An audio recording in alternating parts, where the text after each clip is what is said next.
But do you think it's just the case of? I wasn't like, whoa. But the Metro Boomin feature, oh. But the Metro Boomin feature on what? The Kanye album. So the Metro Boomin and Kanye, like, What song was that? it was like the third song or the second Actually, song. I think You know? it was right. If you're Metro, beautiful morning. The universe forever expanding.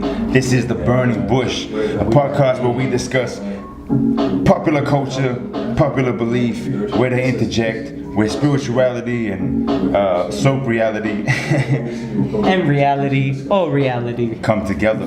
Yes, sir. I am your host, Matus Peace. And I am Muhammad Musa.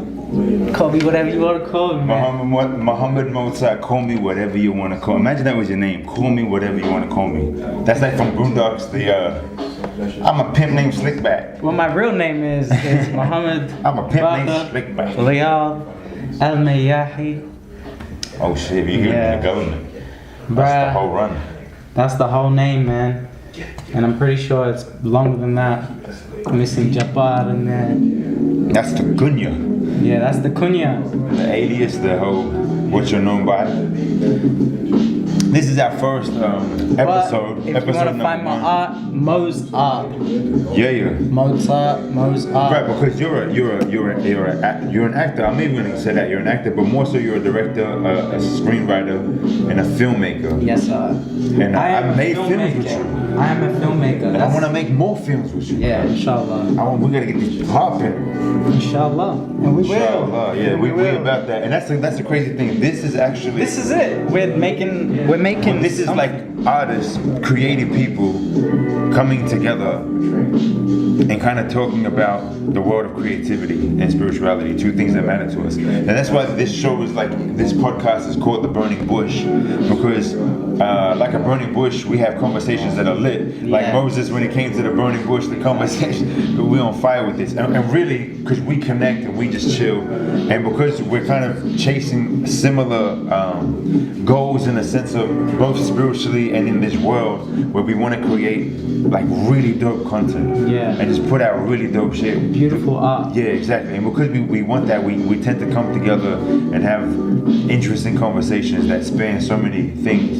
And so it was just like, man, if only we had, like, the room was full of, these conversations go places. So we wanted to share it with everybody. So this podcast is really dedicated to allowing you guys to come and explore some ideas with us, because there's nothing off the tables on this right here.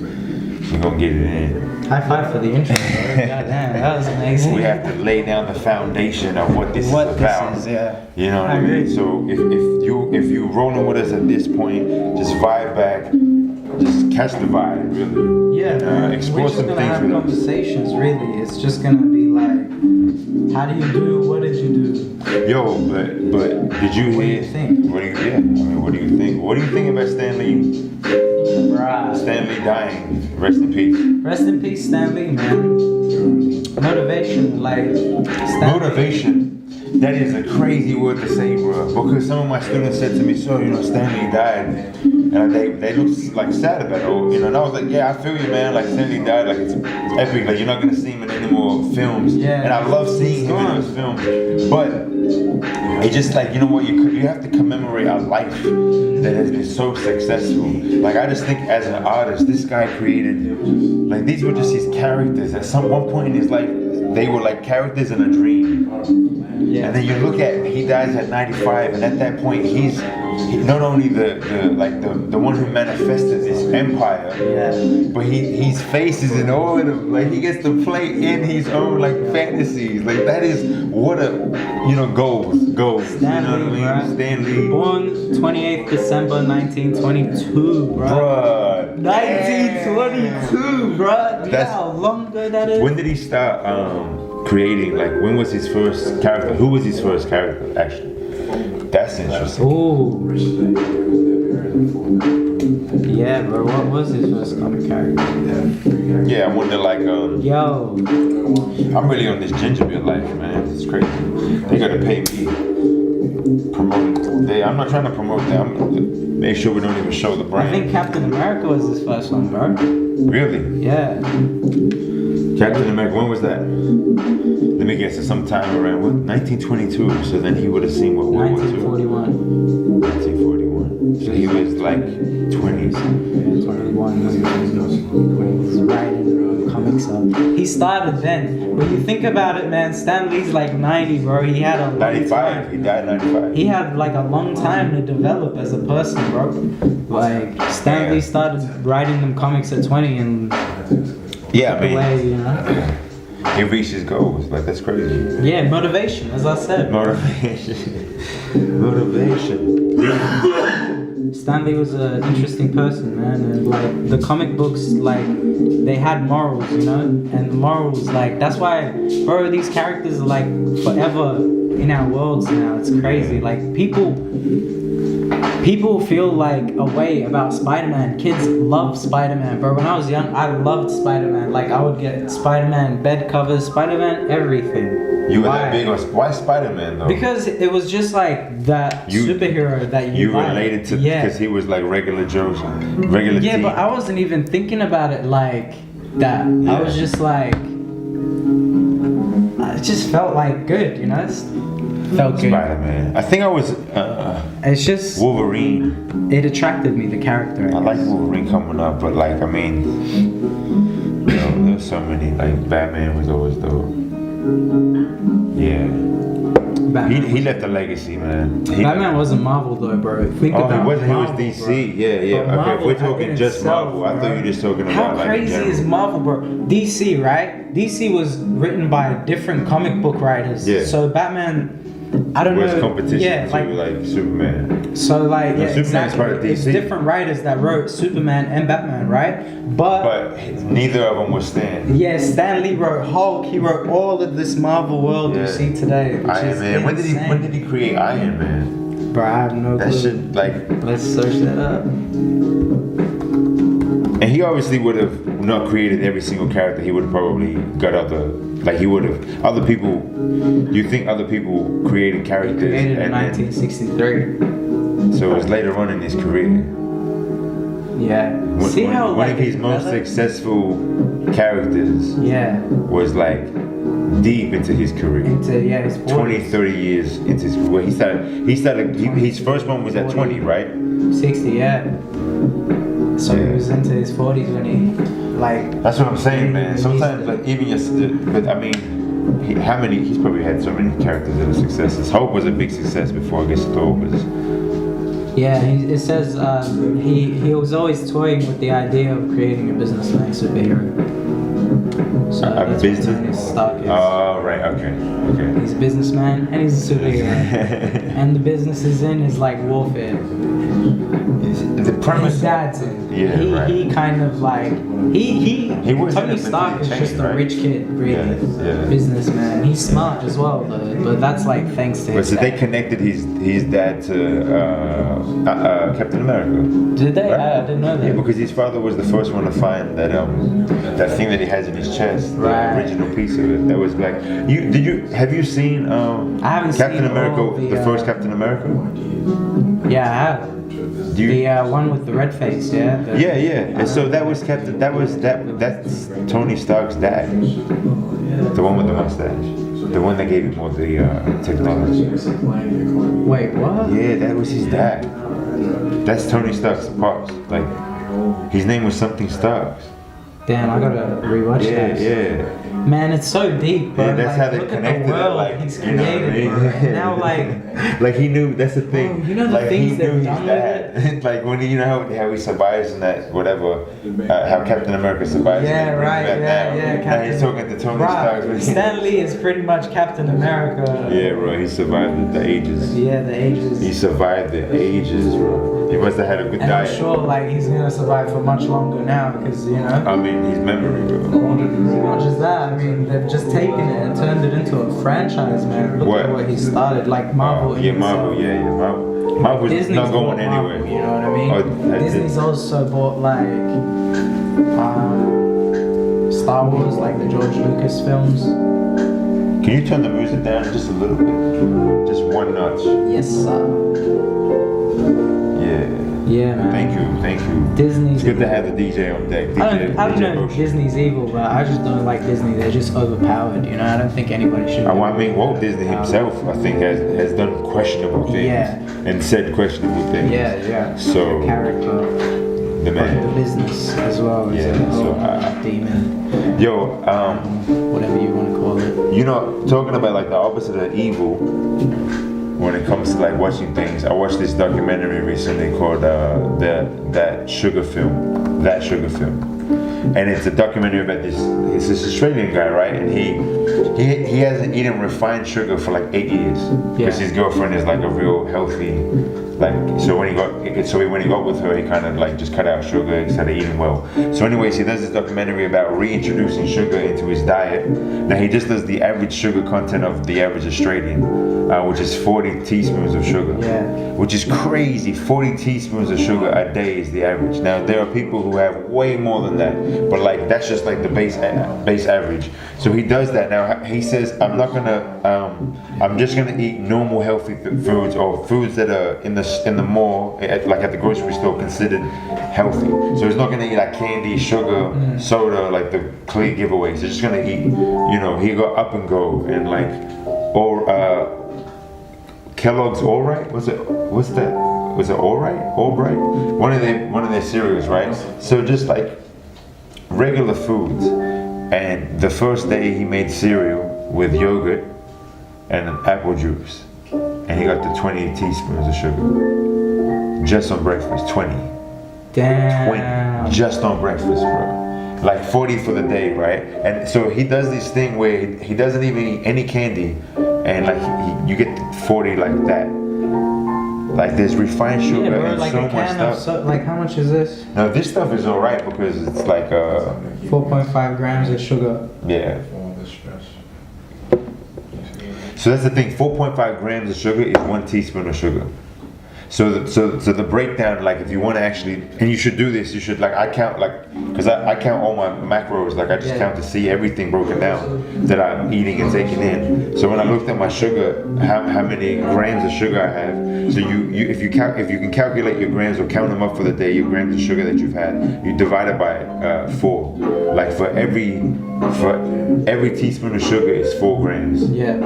You know what I mean? And so then my one came out to be like 23 grams. I'm like middle. Bro, I am terrible with my diet. Like, do you eat a lot of sugar? Bro, because you gotta think about it as well. Like I eat a lot of bread as well. Yeah, so bread has sugar. Into glucose. Yeah, but the thing about bread, if you're having like wheat bread, a lot of bread, bread carbs have sugar, but there's a difference between like fructose sugar and non-fructose sugar, like right, glucose. Like refined sugar. Yeah, refined sugar is fructose, and that is like completely just bad for you. Like it's just, you know what I mean? Why are people so addicted to it? Because it's in everything. The refined sugar is extremely addictive, and they put it in everything. It's easy to make. I think it's like in the documentary he talks about at a point where they blame. What's that? Like this old man I met one time, and he told me what they used to feed pigs. He's like, what I used to feed my pigs was like loaves of bread, and I used to mix it with sugar. Damn. And he's like, I would feed that to them, and they would eat it more. And that's how he ran his farm. So they'd eat more. So they get bigger.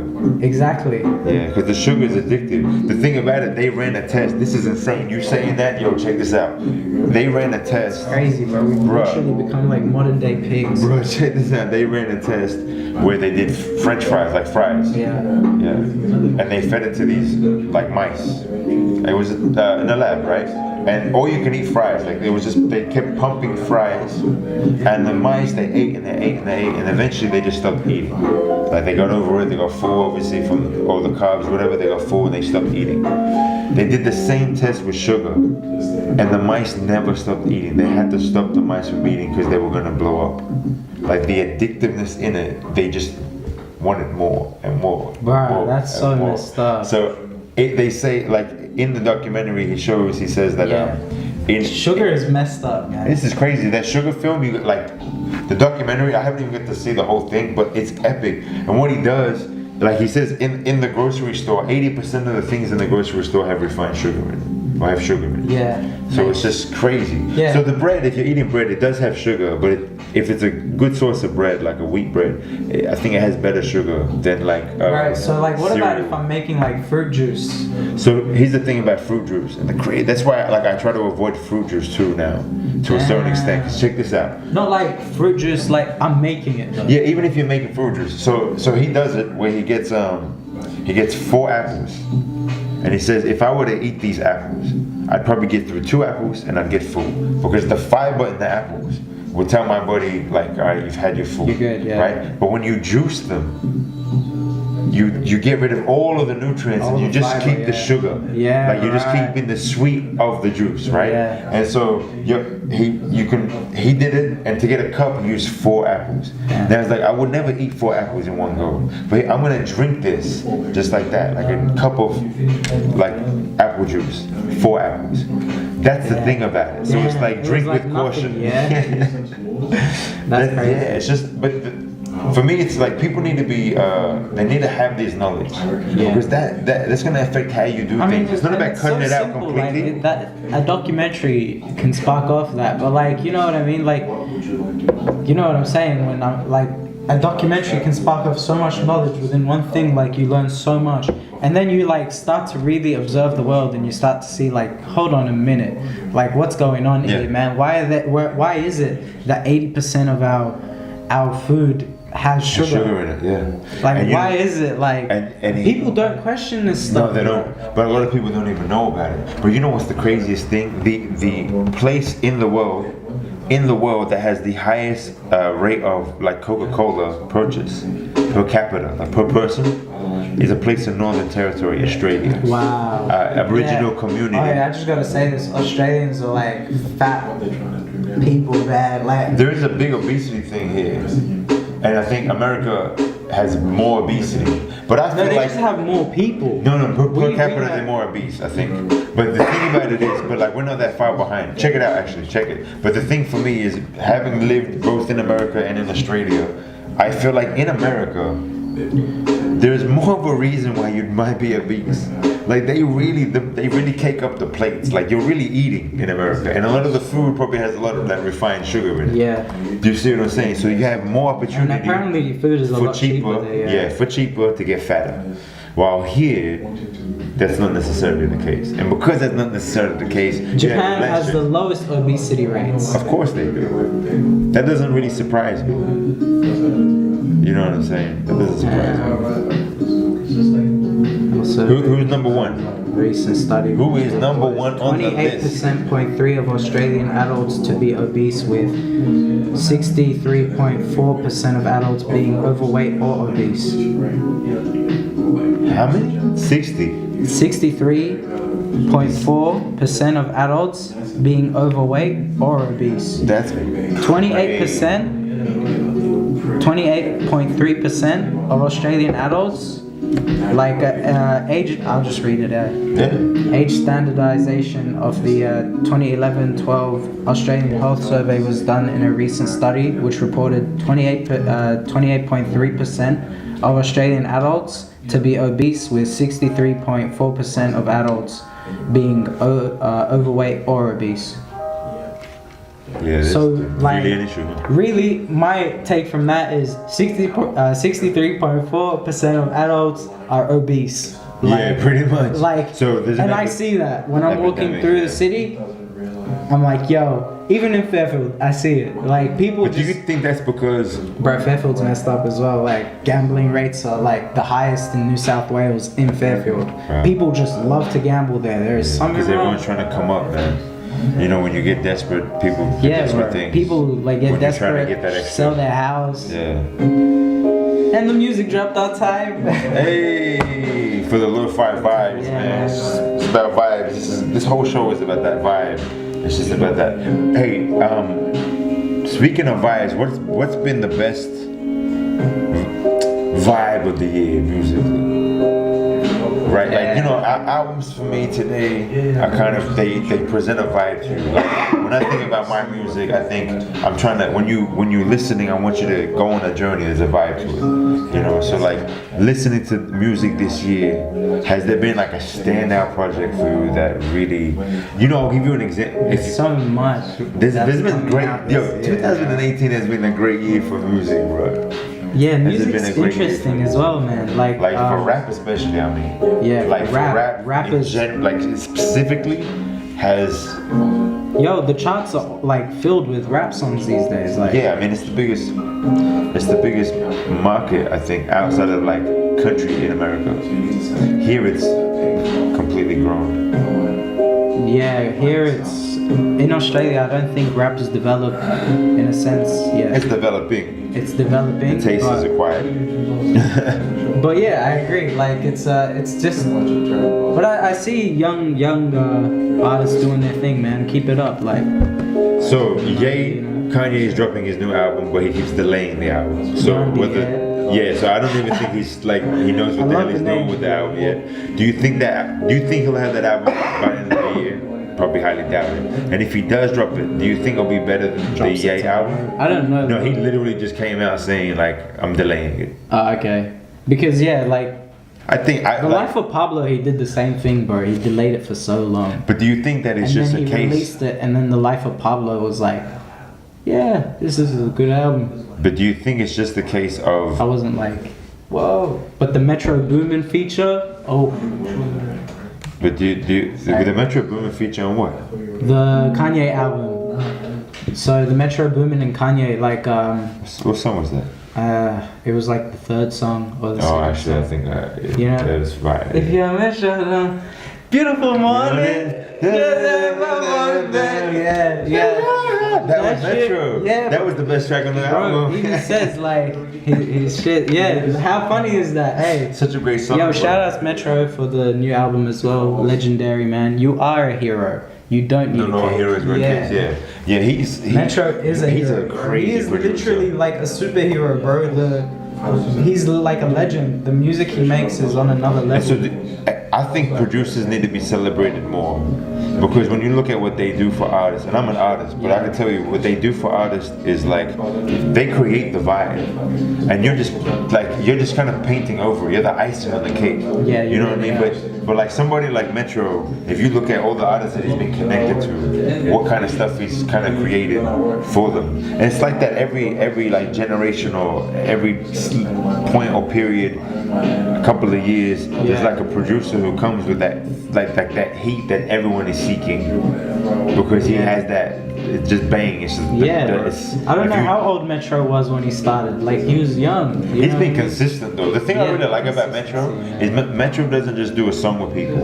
He does albums with people. Yeah, it's awesome. That shows there's a level of like creativity and energy. Like he really is trying to get some work in, because he's creating albums with people and then putting out his own album. That's dope, man. That's branding yourself as an artist. Even Belly's stuff, the stuff he did with Metro was like some of the best I think he did. Like, but Belly's a beast in a sense. Like Belly is coming up, and like he keeps coming up. Like Belly has been in the game for so long, and lyrically has just kept progressing, and I love that. If an artist can do that, it's beautiful. Yeah. Because they never even touch their pride. They're just constantly pushing their pride and making it better and better and developing. It's easy to get comfortable. You know what I mean? Because ego make you feel like you at where you at. But if you always remember you're not doing it just for like the shine or the status. If it's always about the craft of it, the art of it, then you're always trying to hone that in, because you're only really competing with yourself. Yeah. You're only really saying, well, hold on, I'm amazing. Yeah. But how much better do I have in me? Like, what more is there? And he what more spent is my so much potential? time doing that, you know? Like, yeah, he's put that work in, bro. So I love seeing somebody like that win. Yeah. Because you've stayed, you've worked and you've stayed consistent. And the art he's putting out now is superb, it's real shit. And that's the other thing. Shout out for calling your album Immigrant. Yeah, straight out. You know what I mean? Shout out for like the fact that you came out and your mumble rap album was a success, and so you could have really branched out and tried to do something to appease pop culture. But you thought, well, now I'm getting that step I deserve. I'm putting on for what I identify. Yeah, what I am. Like, salute. That's crazy, bro. And calling the album Immigrant, putting the picture that any Arab can relate to, like the little picture of him as a kid, little suit. Like, you're making a statement. Yeah, man. And so, like, It's awesome to see, like, be able to, without being, he's sleeping now, yeah. because you need to remember that you're a product of subjective reality, your subjective reality. And so you always have to remember that the way you see the world is shaped by how the information you've been given. So new information might feel uncomfortable at first because you've gotten so comfortable with the information you have. So some people block it off, and they call that cognitive dissonance, where they literally block off new information even though it makes complete rational sense. Yeah. Right? It's when, like, no, that's the truth, but I just won't accept it because I prefer my comfortable lie. And that actually, when it comes to like belief, like believing in something, or like in Islam, you know, the word like kufr or kafir, the idea of a kafir isn't a disbeliever. It's somebody who recognizes truth, but has cognitive dissonance. They say, no, I'm not gonna accept it. Yeah, they just because throw shade onto the truth. It doesn't work with my reality. Yeah. With either for social reasons, for economic reasons, for political reasons, whatever it might be, right? Or pride. People get so proud of their belief, and then they like anything that shakes that, they won't accept. And so it's like, that's why I respect people like Malcolm X. The worst thing of all is the hypocrites, bro. You know what I mean? Yeah. Yeah, well, I mean, that's the thing. Like, if you're trying to seek just knowledge, then you should always be open to it. So I say, like, Malcolm X was like part of the Nation of Islam, and he wasn't just part of it. He promoted it, propagated for it, and he brought people in. And then when he realized that it wasn't true Islam, it wasn't the complete teachings of the Prophet Muhammad, peace be upon him, and there were certain elements of it that were wrong. Back and like he accepted truth. Like truth is truth, even though it kind of threw out all his hard work. Like, and would have made him unpopular with a lot of people that, you know, within his circle or his extended circle. So like, I respect people who are willing to put themselves in that kind of a situation. Yeah. And shout out to Malcolm X, man. May he rest in peace, and may he be elevated and be granted the highest form of paradise. Yeah, man. Amen. You know, these are real people who stand for something and die for something. And it's that sincerity for truth. And that's what it's about, man. Because he changed, and then he died a martyr. Like, he did. And that's why I say, you know, like, that's the true form of kafir, or it's not just a disbeliever, somebody who doesn't believe. It's somebody who recognizes truth and chooses to not believe. You know what I'm saying? Like, so even that. In a sense, it's like, the Arabic word means to, like, you know, to cover. Yeah.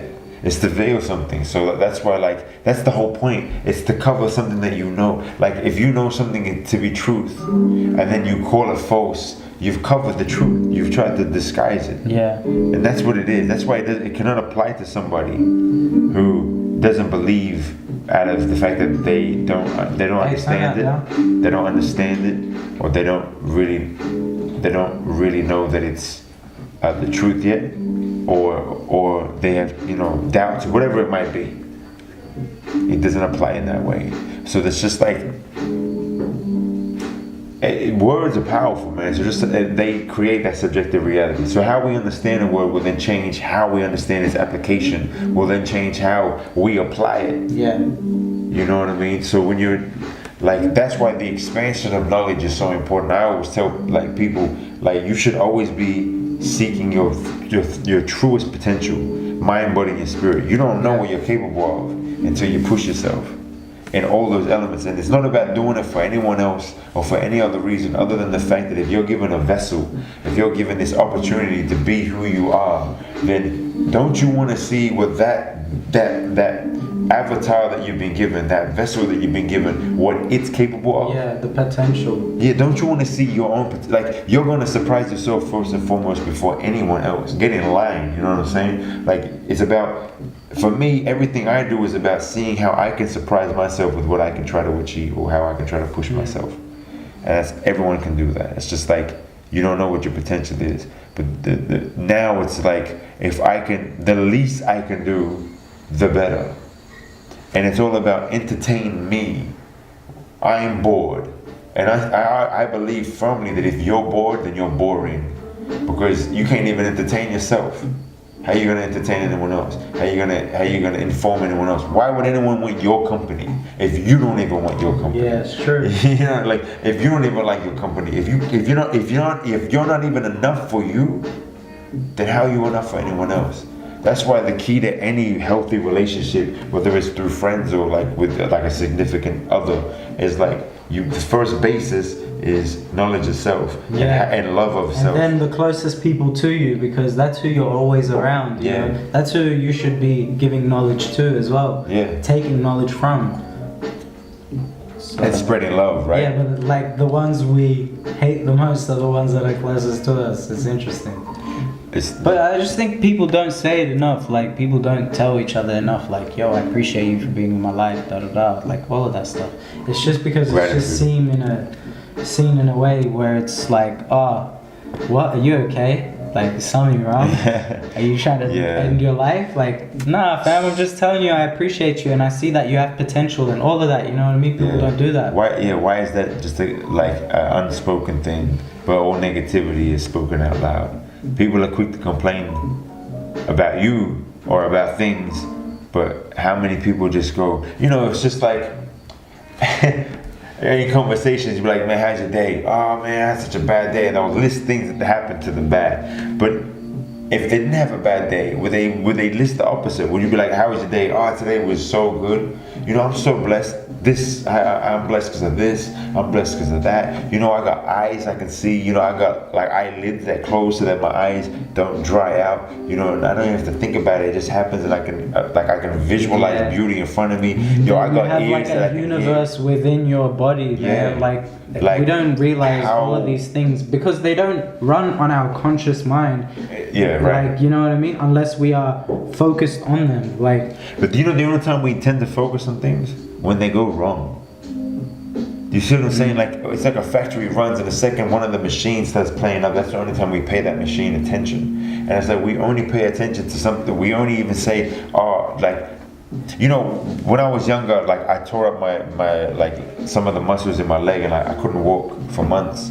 And I forgot how to walk. You were suffering from it, you know? Yo, when I was able to walk again, the way I look at walking, you know, whenever I walk by somebody who's like in a wheelchair, or today I saw an amputee, like I have to hold myself back from crying. And I'm not crying out of sadness. It's this weird crying. It's not out of happiness. It's out of gratitude. Like it's a real, because in this world, I think we're all like kind of sit in a simulation, and the simulation isn't as important as what you do in the simulation. Your experience in the simulation is really about how, when things, whether they're good or bad, come your way, how you approach them and what you do with them, right? So every single human being that's on this earth is going through their own personalized simulation. And so some people from the outside, their woes are deeper than their highs, you know. And so it's like, it's when you're looking at somebody else, you don't know what their simulation is like, and the difficulty or the ease, because I think the simulations are worked, the difficulty and the ease, we might see that ease as a good thing and the difficulty is a bad thing, but the simulation isn't trying to give you comfort or agony, it's trying to get something more out of you. And those two things are just stimulus in a simulation to achieve that. You know what I mean? So the way I look at it, if you recognize it that way, if you look at the world, I don't know, if you see it, if you know that it's a simulation. It's interesting, yeah, because you said like the first thing as well was very interesting, that with suffering for sure comes knowledge of self. And like, because when you suffer, you're just like, man, I had to go through this, and it taught me this and that. It elevated you, bro. The gratitude I had because of that, the way I used my legs, that even got me into becoming fit. Because I was like, I gotta build my legs up, I gotta build my strength up. A weak body is weak. At the end of the day, you're as strong as your weakest link. And so mind, body, and spirit are so important. Because if you become, I used to think, if I get really smart, that compensates. But that's just the mind. You know what I mean? You can meditate all day or pray all day, and that's just like the spirit. But you need also the body as well, and that's about food and about the physical effort. And the thing is, you cannot just do one of them. they all combine together because they work interchangeably with each other, and that's how you develop self. You know, when you develop self, it's like one of the fundamental ways to develop yourself is gratitude. It's to always be grateful, because you don't want to wait till that moment that something's taken away from you for you to then realize how like important it was to you. Buddy, you look at your body more than anything, and it's a perfect example of that. You're all good, and you're not thinking about how great it is that you don't have a headache and a runny nose and a throat ache until you get the flu, and then you're like, oh, I hate life, bro. You know, my face is. That's the thing. So I always try to approach every single day like, and hey, check it out. And even when you have that, it's like you have to find things to be grateful of, because there's it's always like something to be grateful for. Yeah, it's like you're digging yourself a grave once you fall into that depressive habit, like even boredom. You know what I mean? Like it's like you're just digging a grave, and it can go you can go as deep as you want into the hole. Just like when I meditate, like I wrap my head like so that I get no light. Right. Because I barely sleep as well, so like I just feel like meditation helps me take in like melatonin, right? Yeah. And it's just like even when I'm quiet, my mind runs. So even when I'm trying to be quiet, my mind's constantly running. Why? Because that's just what we do, like constantly thinking, bro. It's just like, and that hole, it can be as deep as you want it to be. Yeah. Like I can go into an idea and then go from that idea into another idea. But when do you ever, you know, it's like, when do you ever quieten like your mind, and when do you ever really switch it from a negative place to a positive place? Because so many people are trapped in that negative. You know what Buddhists call that mind? They call it the monkey mind. The monkey mind, right? I think it's because it's always running, just running, and jumping. And you have to kind of. It is always jumping as well, like from one topic to another topic. That's why centering your conversation, centering your mind is important too. And that's part of for me, it's part of training the mind. Like the way my brain works is I hone into on one thing that I have an interest in, and then for however long I can keep that interest, whether it might be a few hours, a few days, a few weeks. I obsess with wanting to learn everything about that. Yeah. And then as soon as something else comes along that really grabs my interest, I'm just like, I'll keep the tab open. Yeah. I'm not done with it yet, but I won't read it or look into it while I'm looking at this thing. Yeah. And so I know now that once something grabs my interest, I try to quickly get as much as I can. Like hadith, and then I jumped into etymology, and then like I'm the etymology king right now. Like it's such an. I'm trying to learn Arabic, man. I'm trying to get my Arabic game back on track, like reading and writing. That's where I'm at right now. I have to. Yeah. I gotta do it. But tell me about this etymology thing. How long you now really looking into the root of words? Yeah, I'm just trying to find out what kind of words. I'm just trying to understand the English language, man. Like, me and Cobbin were talking about the word insane. Insane. And the prefix in just stands for opposite of. So in as a prefix stands for opposite of. Opposite of. And then sane is to be sound of mind. Yeah. So opposite of sound of mind makes you insane. Interesting. So it's just words like that we were thinking about. Like I was just thinking about what could be the etymology for mentally, yeah? And ment, we found out was mind, right? We were like, what's the Tao, right? Like what's the rest of that? And we were looking at the words, and we were like, I really tried to search it up, and we found like Tao means count. So mental means mind count. And so like mental, like even like tally, for example, it's like a tally. Oh, right. It's so it's weird. mental about the fact that there's multiple.